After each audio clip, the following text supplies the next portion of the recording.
Ezra 7. Ezra diberi kuasa oleh raja untuk mengatur kebaktian dalam rumah Allah.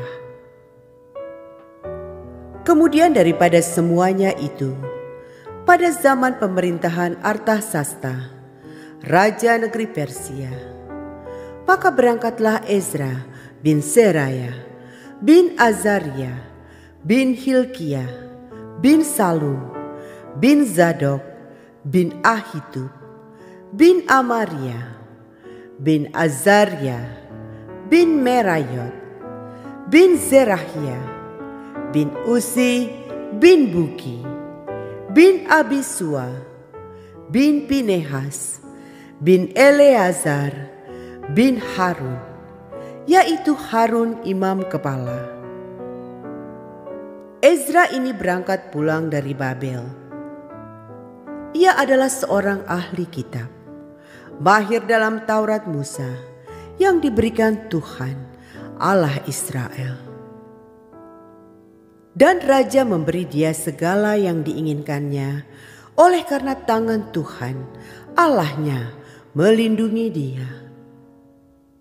Juga berangkat pulang ke Yerusalem beberapa rombongan orang Israel dan imam, orang Lewi, penyanyi, penunggu pintu gerbang, dan budak di bait Allah pada tahun ke-7 zaman Raja Artasasta. Lalu tibalah ia di Yerusalem pada bulan ke-5, yakni pada tahun ke-7 zaman raja itu. Tepat pada tanggal 1 bulan pertama, ia memulai perjalanannya pulang dari Babel. Dan tepat pada tanggal 1 bulan ke-5, ia tiba di Yerusalem. Oleh karena tangan murah Allahnya itu melindungi dia. Sebab Ezra telah bertekad untuk meneliti Taurat Tuhan dan melakukannya, serta mengajar ketetapan dan peraturan di antara orang Israel. Inilah salinan surat yang diberikan Raja Artasasta kepada Ezra, imam dan ahli kitab itu, yang ahli dalam perkataan segala perintah dan ketetapan Tuhan bagi orang Israel. Artasasta, raja segala raja, kepada Ezra, imam dan ahli Taurat Allah semesta langit dan selanjutnya.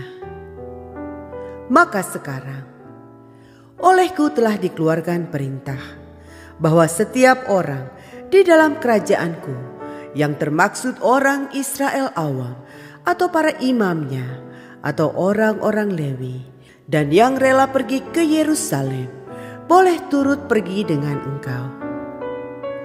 Oleh karena engkau disuruh raja serta ke-7 orang penasehatnya untuk mengadakan penyelidikan mengenai Yehuda dan Yerusalem dengan berpedoman kepada hukum Allahmu yang menjadi peganganmu, dan untuk membawa perak dan emas yang diberikan raja serta para penasehatnya sebagai persembahan sukarela kepada Allah Israel yang tempat kediamannya di Yerusalem, beserta segala perak dan emas yang akan kau peroleh di seluruh provinsi Babel, dengan persembahan sukarela yang akan dipersembahkan oleh rakyat dan para imam bagi rumah Allah mereka yang ada di Yerusalem. Maka oleh karena itu, haruslah engkau dengan seksama memakai uang itu untuk membeli lembu-lembu jantan, domba-domba jantan, anak-anak domba dengan korban sajiannya dan korban curahannya. Dan haruslah semuanya itu kau persembahkan di atas mezbah di rumah Allahmu yang ada di Yerusalem. Tetapi apa yang dianggap baik olehmu dan oleh saudara-saudaramu untuk diperbuat dengan perak dan emas yang selebihnya, boleh kamu perbuat sesuai dengan kehendak Allahmu. hanya perlengkapan-perlengkapan yang diserahkan kepadamu untuk ibadah di rumah Allahmu. Sampaikanlah itu ke hadapan Allah di Yerusalem.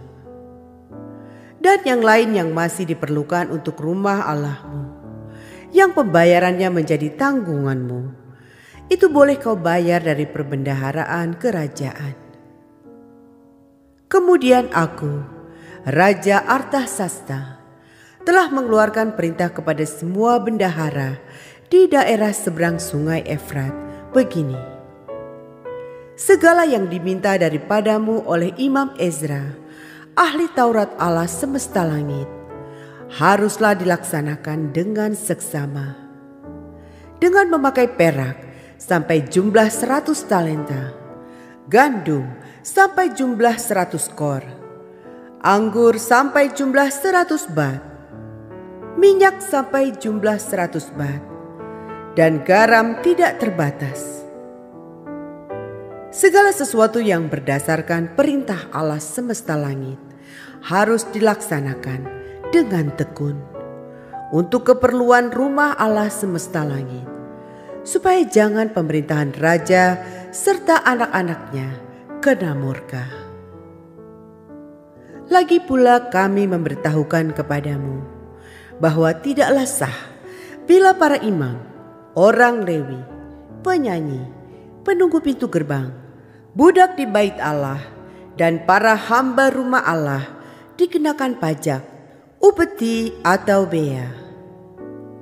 Maka engkau, hai Ezra, angkatlah pemimpin-pemimpin dan hakim-hakim sesuai dengan hikmat Allahmu yang menjadi peganganmu, supaya mereka menghakimi seluruh rakyat yang diam di daerah seberang sungai Efrat, yakni semua orang yang mengetahui hukum Allahmu, dan orang yang belum mengetahuinya haruslah kau ajar.